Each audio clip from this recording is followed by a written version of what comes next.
section of our town. And so frankly, this is an opportunity after much study to essentially add treatment to remove iron and manganese from the well 1A water. Now we have treatment systems on many of our other supplies, but well 1A does not have that. So this is one of the final steps in getting our system in order relative to iron and manganese. This is one of our big wells too. Yeah, this contributes approximately a third of our supply to the town of East Lyme. So it is from a priority perspective, it's one of our critical wells. And there's in a lengthy project description in the project resolution that describes all the stuff that's going to be going on.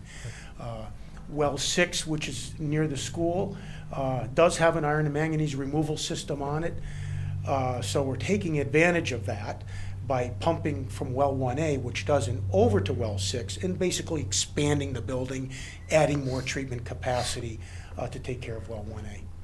And so I think it's the most economic, and that's why we did the study, to determine what was the most economical approach to take.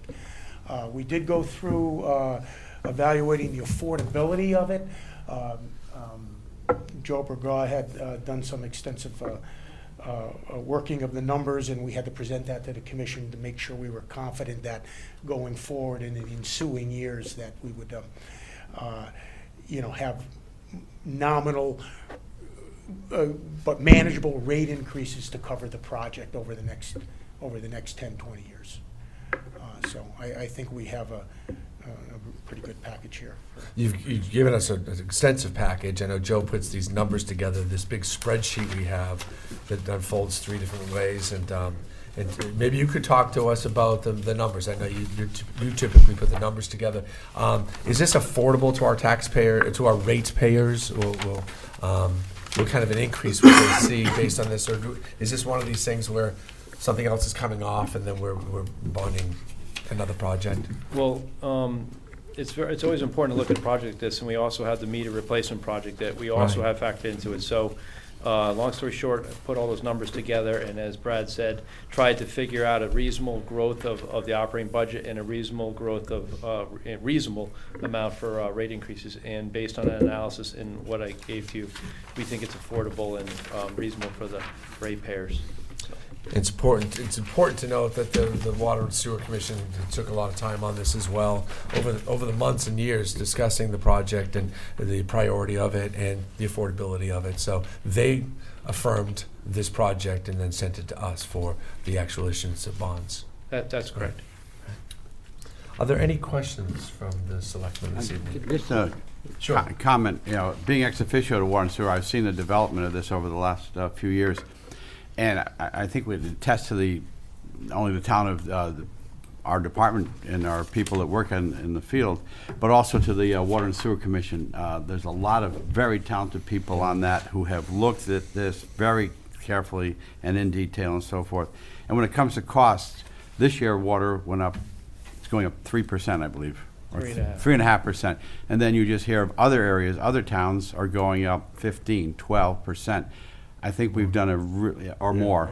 I think the product we're turning out is very good and very as affordable as possible to our ratepayers. And I think this is obviously a very needed upgrade to the wells 1A and 6, as we've talked about for the last few years. It's time to move forward with that. So all my other questions I've already had answered. You got it. Mr. Salerno, you had a comment? Yeah, just a quick question. Are town roads going to be impacted this? Are you? No, and I did want to mention this when Brad said the schools, there are multiple schools, just so everyone is familiar with the town. Well 1A is right north of the Little League fields. The school he's referring to is a middle school, and it's going to pipe the water from on the north side by the industrial park through the between the road and the Little League fields to well 6, which is over by the youth football field by Lily B. Haynes, so people have a little more bearing. So to answer your question, no, because there's no town roads there. There's a driveway access, and there's going to have a little bit of impact, but we got to work Does it it have a out. cut across? It cuts across at some point in time, but obviously we've been in conjunction with the schools and stuff like that, and it wouldn't be done in any, we're trying to be cognizant of all the different youth activities going on down there. So that's part of the challenge of this project is it's a busy area of town. It is, There's about probably 500 kids there on a Saturday in the spring, so we had to figure that out. When do you anticipate the work would begin? Oh, it'd have to be later in the season, Okay. either late in the fall or early in the spring, or there's going to be some times, but we've worked out the project that's been taken into account. Great, thank you. Being the Little League dad that you are, you're making sure that the Little League program doesn't I'm fall. familiar with that area very And- well. But of course, Joe blazed your Yeah, trail. yes, yeah. Joe was there a decade before you, blazing the trail of Very being well a coach aware and a manager. Yeah. So, lots. Obviously, it's a bus loop. Obviously, we have kids all over the place down there in all seasons. In the spring for baseball and in the fall for football. But they'll work it out to make sure that it has minimal impact. It will have impact for a little bit. Sure. but- Summer camps during the summer. So Yeah. Those fields are always used. Right. All right. Any other questions? It's a period of performance done in 1 year over the course of 2 years. Do you have that laid out yet, or I'm sorry. period of performance? Construction. Approximately 1 year. We hope to have a construction start date of May of next year, 2019. And finish up the following spring. That's correct. The main connection when we get from the pipeline between the well and the well is going to be the part that we have to choreograph.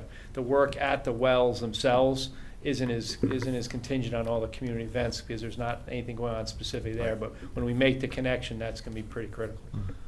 Right. Terrific. Any other comments? We can take a resolution and then I'll make the finalize this. Okay, I'll move the following resolution.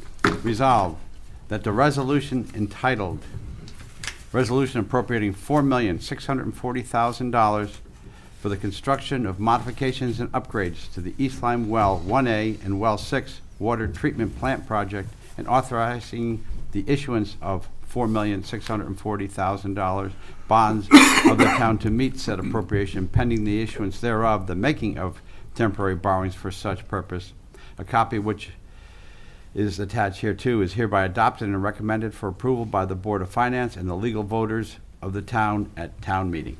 Second. Motion made and seconded. Any further comments or questions? All in favor, say aye. Aye. Any opposed? Any abstain? This will go to Board of Finance, then it will go to town meeting for final approval. Before you scoot out, I just want to wish you both happy Thanksgiving. Have a great time with your families, and you can even have Friday off. How's that? I'll see you Monday. Okay, it's great. Thank you very much, guys. They do a lot of work, and to get to this point is years and years of work.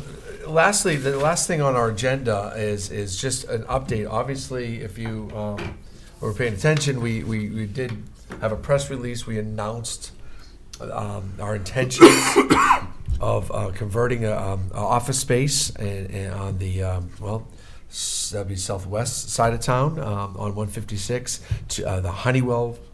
Currently, the Honeywell building. Our intentions to turn that into a public safety facility and also town department. There'll be some room there for other town departments to go in there to relieve some congestion, not only in the town hall but in the community center. I'm hoping to create some space there so we don't have to build that $4 to $6 million wing on the library that is in our capital plan. The library's out of room. The senior center is busting at the seams, out of room, and we can create space in that building and move some things around to be determined. But listen, we had a task force working on this for 18 months, as well as the police commission members also were in on this, and our police department. Sergeant Mike Masick is, you know him well, he's here tonight, and Chief Finkelstein and other people helping us out in determining the best plan. You'll hear more and more about this. We've scheduled the first public hearing, public forum for December 10th. It's a Monday night at 7 o'clock. I'll issue a special meeting agenda in case we have a quorum there. We want to be in compliance. So I'll encourage Board of Selectmen and Board of Finance members to be there. We'll have an information session. I'm certainly available for individual conversations offline. You'll know that, again, we were looking at many, many different factors, and this came out tops. The location is not an issue, and we'll have our police department and industry experts speak to that when we get to that point. The police are very confident that's going to be a place that's not going to give them hurdles to get in policing in this town. It's very, very much a professional atmosphere.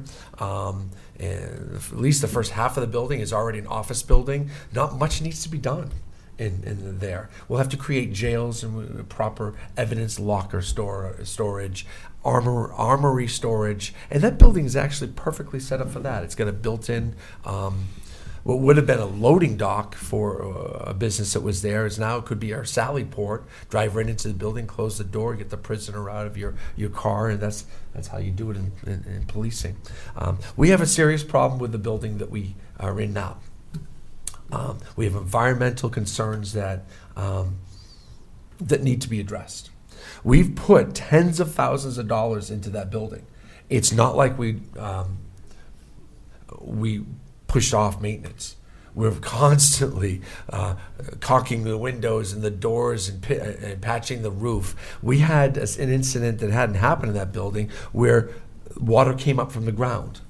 And it wasn't flooding from the ocean, it wasn't flooding from the street, it just came up from a high water table. It turns out one of the annexes of that building, one of the additions to that building, was built right on top of a storm drain. And they bolted, like a metal plate on top of it, and that served that building well, as far as we know, for the last 14 years that we've been in it. But it bubbled up and it came into our building. It ruined equipment. It ruined weapons, ammunition. Thank you. And obviously put inches of water on the floor, which then goes to ruining carpets and creating what could be an environmental issue. And I'm very concerned about that. We have a space problem there that we can't just go in and drop $500,000 or $1 million into that building. The building isn't big enough to suit our needs. We'll have an expert speak to space needs in the police industry, what the standards are, in all sorts of different functions of a police building, and this new facility will meet those standards. And we'll meet them for the next 50 years. We're going to solve the problem and not just patch with a temporary situation like we did about 14 years ago. The reason why we went to that location, we were in between the two proposals. Wayne's proposal to put it on the National Guard facility for $6.5 million. The police were out of room, and they were in what's now probate court. We moved them temporarily, expecting 2 to 3 years, maybe 4, with the building of a new building. And then we would move them into another facility. As we know, that referendum failed, I believe, twice in 2007. And then it was put off, and the timing wasn't right. The timing was right a couple of years ago, but we were dealing with the schools. And when that project came to light, we knew we had to kind of put the schools first and then build the police station. We'll get the schools going. We moved it down to a very reasonable number. It was $100 million. We're down to 85, went down to 65, and we settled on a $37 million project to rebuild the 3 elementary schools we have. We need to find a solution to the situation, a permanent solution, and that's what we have. Building new will be twice as much money. It'll be $10 to $12 million, and we have to go find a space to put it. Rehabbing a building like Triumph, and that's coming up on social media quite a bit. It's a 60,000 square foot building, more than twice as much that we need, and it's raw space. We would have to do cleanup there first, and then build almost like a building inside the building, and it would be almost the cost of a new building. We'd be better off building a new building. This is after much deliberation with this task force, looking at all sorts of options, doing all sorts of homework, asking the right questions. This is the option they came up with, and I'm confident you'll be convinced it's the right move for the town once you hear all the facts. And I just wanted to address that. I thought it would be appropriate to put it in the agenda where we would be getting together today to talk about it. Are there any questions that you might have? You'll have plenty of them.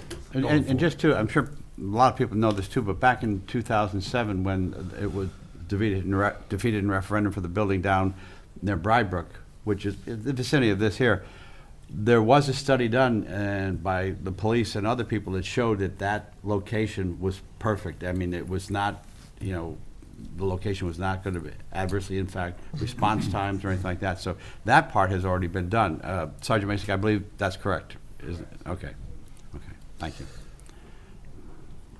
Yeah, and we'll talk at length on that. Of course, the appropriation process will also be that task force will present to us as well at a Board of Selectmen meeting, probably the beginning of February, maybe the end of January. We'll be doing this rather quickly, unlike the school project. So the school project was an empty piece of paper and people sitting around going, what do we want, what do we need, what's our vision? And then it rolled into hiring architects and hiring, doing studies on what they could do, et cetera, et cetera. And it was a long, drawn-out 6 or 7 year process that went through plans that were kind of rejected and other plans that were rejected. But we finally came up with, I think, the right solution, and certainly the most affordable solution. This plan is different. We've had task force doing it behind the scenes because we're also talking about the negotiation of and the purchase of property. So it couldn't be done in the public because we were still negotiating with Honeywell. That all being settled now with the purchase and sales agreement, pending approval from all the different commissions. We're going to share all this information to the public. The plan is going to be simple. Here it is. Do you like it or don't you? And up or down. And we'll have a referendum sometime, probably near the end of February. We'll have 2 public forums. I've done 4 30-minute interview sessions. One was released today on Facebook. It will also be on the town website once I get the technology to work. And we'll be putting it on the public safety page on Facebook as well for people to see those things. I encourage you to ask questions to me, offline or whatever, and to support this if you feel like you can. And again, December 10th will be the first public forum. We'll have another one in mid-January, and then we'll be moving through to appropriations. Okay. Again, I thought it would be appropriate to at least get that out to you folks today. All right. Great. Anything else? We'll go to ex officio reports. Are there any for this evening? A couple quick ones. Yeah. Inland Wetlands Agency Thank you, Anna. approved the Happy Thanksgiving. development of the crossing of the wetlands for the Gateway project to support Costco. I want to point out that they're replacing the disturbed wetlands with a 4-to-1 ratio with another section of property on the lot itself, and they're only going to have to cut down 8 trees. So a very good exchange for the wetlands that will be impacted by the road crossing, and it'll be more than adequately replaced with the subsequent lot on the land. It's going to require some excavation to be able to create it as wetlands, but good exchange and payback to the environment there. And so they approved that, and I think it's planning next, and we'll see where that goes. The Harbor Management and Shellfish Commission, the only thing I want to report there is that Wellsco informed the commission last evening that they are not going to take any action on the aquaculture application for commercial shellfishing in the river at this time, and that's been taken off their plate, and they will not be issuing any permits or a license, permit to do that work. There's a question of their leases, excuse me. It's a question of the jurisdiction of who can and cannot authorize leases. They can, and I think it's uniformly agreed to by both towns and Wellsco, that they can issue shell fishing permits in the river, but not leases at this time. So they may have some further discussion going forward, but that's where they are right now. Perfect. That's all I have to report. Thank you. Mr. Cunningham? Nothing tonight. Mr. Siri? Nope, nothing. Mr. Salerno? Just building commission was during the snowstorm, so I couldn't get there in time with the condition of the highway. The Board of Ed meeting I went to the other day, just real quick, the schools, the Nyack Center, the wax is drying and they'll be moving into the new New classrooms. side, yeah. This Good week. news. This Very week, good. by Friday, they'll be moved in, so, I did get a tour of some of them and they are gonna be really nice. It's gonna be like Stellar. brand new sketch, Really yeah, nice, classrooms, yeah. yeah. Flanders should be, the first phase should be done, by December 7th is what I hear now. So they'll be moving into those classrooms, they'll be like brand new. Lily Bee, the holiday break, as you know, that one's been delayed. They're not putting any of the floors down, just, you know, in the schools right now because they're having some flooding problems. Where there's some water leaching in from apparently a drain pipe that was clogged and stuff like that, and they think they've found the problem. And since they found the problem, they haven't had water leaching in from the ground. So they need to dry out the concrete before they could put the tile down, so it doesn't, so it will last under its warranty. So for the whole school year, just, you know, there will be just concrete floor until the summer, until it dries out, and they're sure that they have the problem solved, so we don't have to rip the floors back up as we put them down. So that's what's going on with that. Okay. That's Great. all I got. Thank you, thank you. Yeah, the school project's moving right along. It's exciting to see it come to, you know, even the parking lot in front of Lily Bee, it's all cleaned up now, and the lights look nice at night. Right. Speaking of lights, Landscaping too. and the landscaping, it's landscape, gorgeous. So speaking of lights, the lights are on downtown in Niantic. The Christmas lights are up, the holiday lights, and there's 3 wreaths at the new park that I saw the Main Street put up. It's beautiful. So go on down and enjoy your town. Go down and enjoy it this Saturday. The holiday stroll is this Saturday. It starts in the afternoon, mid-afternoon or so, and it concludes with the lighting of the Christmas tree. I don't know what time that is. They'll tell me when to show up, and we'll light the tree. But it's a lot of fun, and come on down. You'll see people you know, and support local businesses. These businesses, depend on our support, especially during the winter months when the tourists go away. The light parade is December 8th.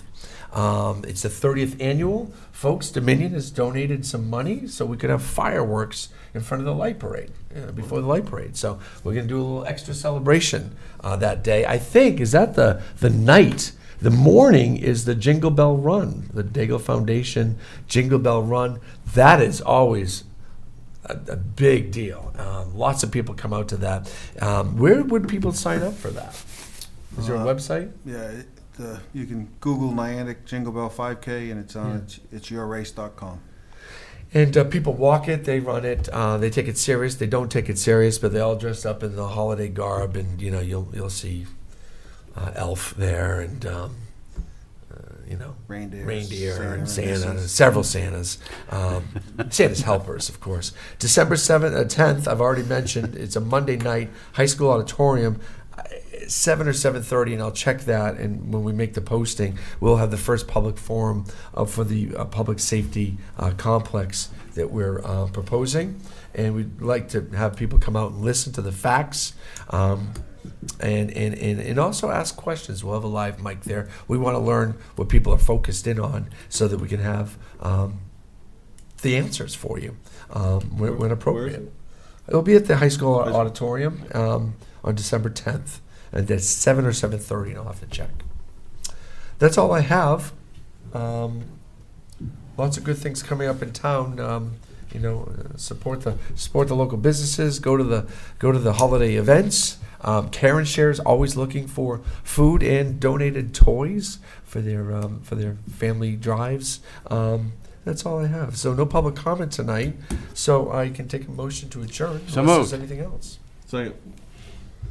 All in favor, say aye. Aye. I wish everyone a wonderful Thanksgiving, filled with gratitude and love and joy. And go Amen. Vikes, they're playing Waterford in about a half hour. from Go Freewall. Vikings. Go Vikes.